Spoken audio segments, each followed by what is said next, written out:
Променливото и нестабилно време проследено со ветер, ниски утрински, но и дневни температури изминативе неколку дена во нашава земја, како и врнежите од снег кои го зафатија Балканот, не примораа на некој начин да си го поставиме прашањето на што се должат овие невообичаени временски појави во пролетните месеци и дали се случувале и низ годините наназад. Гледано од метеоролошки аспект можеби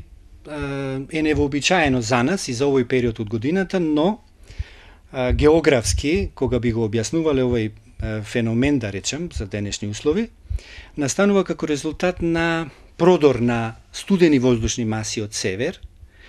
кои што како резултат на се уште недоволно загреаното копно продираат на југ и носат многу студена воздушна маса. А од друга страна, над Средоземното море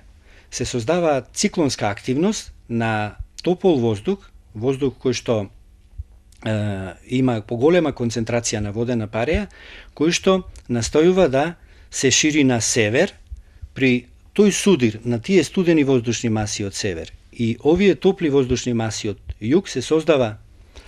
тој така наречен фронт на судир на тие топли и ладни воздушни маси во кој што доаѓа до појава на поголемо количество на врнежи, големи воздушни струења, значи еве сега гледаме дека во Хрватска, во Словенија, освен врнежите од снег и силен дожд, има и силен ветер, кој што настанува како резултат на промената на воздушниот притисок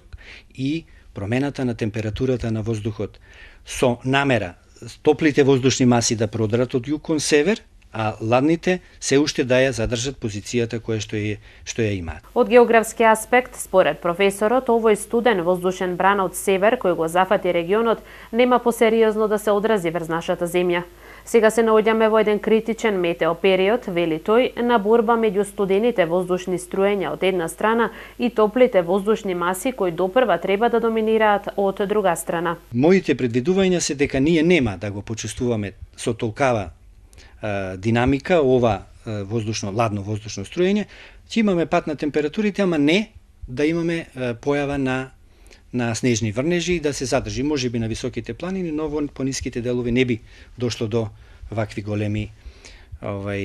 врнежи и многу ниски температури. Според метеопрогнозите, периодот на променливото време продолжува и понатаму, со тоа што утре и во четврток не очекува преодна стабилизација со пораст на температурите. Веќе во петок и сабота, под влијание на циклонска циркулација и продор на циклони од Медитеранот, не очекува нестабилно време со врнежи од дожд и пат на максималните температури.